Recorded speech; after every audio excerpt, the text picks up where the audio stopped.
আমার বাসায় যেহেতু সিলিন্ডার গ্যাস, আমি সব সময় রাইস কুকারে ভাত রান্না করে থাকি। কোনো গেস্ট বা অন্য কেউ এই ভাত খেলে না বললে বুঝেই না যে এই ভাতটা রাইস কুকারে রান্না করা হয়েছে, এতটাই ঝরঝরে হয়। তবে প্রথম দিকে আমারও এরকম হতো না, নিচে লেগে যেত অথবা বেশি শক্ত হয়ে যেত। কিছু টিপস অ্যান্ড ট্রিক্স ফলো করে এখন ভাতগুলো খুবই ঝরঝরে হয়। আজকে সেই টিপসগুলোই আপনাদের সাথে শেয়ার করব। এখন রান্না করতে আসলে একটাই মাথায় চিন্তা, গরমে কি খাওয়া যায়। এই যে করলা দিয়ে পাতলা ঝোল রান্না করে নিয়েছি, টমেটো আর ডালের টক রান্না করে নিয়েছি, বেগুনের ঝোল আর একটা মাছ ভাজা, সাথে কিন্তু একটা ভাজিও করে নিয়েছি, আলু ভাজি, যেটা আমি প্রেসার কুকারে করে নিয়েছি। আসলে এভাবে রান্না করি বলেই আমার ছোট গ্যাস সিলিন্ডার 2 মাসের বেশি যায়, এবার তো আরও বেশি যাচ্ছে। লাস্ট কতদিনে শেষ হয়, মানে গ্যাস যখন শেষ হবে আমি আপনাদের সাথে কিন্তু শেয়ার করব। যাই হোক, শুধু ভাত রান্না করলেই তো হবে না, সংসারের আরও কাজকর্ম তো আছে। এই যে রান্নাঘরে এসে কিছু কাজ গুছিয়ে এখন ডাল ভিজিয়ে দিয়েছি, তবে খুবই অল্প পরিমাণে ডাল ভিজিয়ে দেখলাম এখানে আমার যে মাজুনি আছে সেটা একটু ময়লা হয়ে নষ্ট হয়ে গিয়েছে, সেটা চেঞ্জ করে নিলাম। আর এই তো ডালের মধ্যে এখন পানি দিয়ে দিচ্ছি।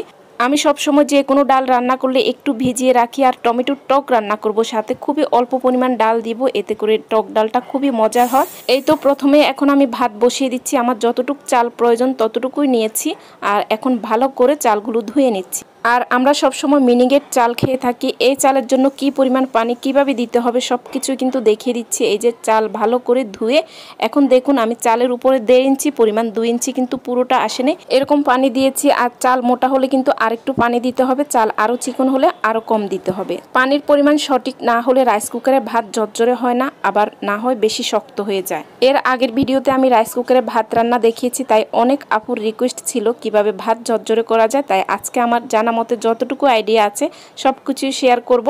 যাই হোক, এখানে ভাত বসিয়ে দিয়েছি আর সব কাটাকুটা কিন্তু রেডি হয়ে গিয়েছে আমার। প্রথমেই প্রেসার কুকারে টমেটো আর ডাল দিয়ে পরিমাণ মতো লবণ, হলুদ আর কিছুটা তেল দিয়েছি, আর প্রেসার কুকারের ঢাকনার মধ্যেও একটু তেল দিয়েছি, এতে করে একেবারে পেনা ধরে উঠবে না। এই তো প্রেসার কুকারটা চুলায় বসিয়ে দিয়ে এখন একটা ফ্রাই প্যান বসিয়ে পরিমাণ মতো তেল দিয়েছি, চুলা আঁচটা একেবারে কমিয়ে রেখে দিয়েছি। আর দেখুন ডালটা ভালো করে তেলের মধ্যে ভেজে পরিমাণ মতো পানি দিয়ে ঢাকনাটা লাগিয়ে দিয়েছি। একটা শীষ দিলেই কিন্তু চুলাটা বন্ধ করে দিব। এদিক দিয়ে এই যে এখানে বাটা মাছ নিয়েছি, সব মশলা মেখে তারপর ভেজে নিচ্ছি। এখন আবার চলুন দেখে আসি ভাতের কি অবস্থা। যখন একেবারে ফুটে উঠেছে, মানে ফেনা ধরে উঠেছে, তখন আমি ঢাকনাটা এভাবে উঠিয়ে রেখে দিয়েছি। যখন পানিটা শুকিয়ে গিয়েছে, তবে চাল এখনও পুরোপুরি হয়নি, এই অবস্থা আমি ঢাকনা লাগিয়ে এই যে ওয়ার্ম মোডে রেখে দিব। কুকিং মোডে কিন্তু দিব না, প্রায় 20 মিনিটের মতো এভাবে রেখে দিব, তখন ভাপে কিন্তু ভাত হয়ে যাবে, এতে করে একেবারে ঝরঝরে হবে। তারপর দেখাচ্ছি কেমন হয়। এই দিক দিয়ে মাছ ভাজাগুলো হয়ে গিয়েছে, কিছু মাছ পেঁয়াজ দিয়ে এভাবে আমি মুচমুচে করে ভেজে নিয়েছি। এখন আমি করলাটা রান্না করে নিব। গরমের মধ্যে এভাবে করলার ঝোল রান্না করলে কিন্তু ভালোই লাগে। সব মশলা কষিয়ে মশলার মধ্যে করলা ভালো করে ভাজা ভাজা করে পরিমাণ মতো পানি দিব। এদিক দিয়ে ডাল রান্নাটা হয়ে গিয়েছে, ওই চুলায় নিয়ে গিয়েছি, এই চুলায় আমি বেগুনটা রান্না করে নিচ্ছি। আসলে এগুলো খুবই সাধারণ রান্না, আমি জানি সবাই পারেন, তারপরেও যেহেতু আমি ডেইলি ব্লগ শেয়ার করি তাই শেয়ার করা হচ্ছে। এখানে মশলা কষিয়ে কিছুটা পানি দিয়ে এখন বেগুন দিয়ে ঢাকনা দিয়ে রেখে দিয়েছি। এখন পরিমাণ মতো পানি দিয়ে কাঁচামরিচ, মাছ ভাজা দিয়েছি। আর এই যে দেখুন করলার মধ্যে কিন্তু গুঁড়ামরিচ সামান্য একটু দিয়েছি, তাই বেশ কিছু পরিমাণ কাঁচামরিচ, টমেটো, এখন ভাজা মাছ দিয়ে কিছুক্ষণ রান্না করলে কিন্তু হয়ে যাবে।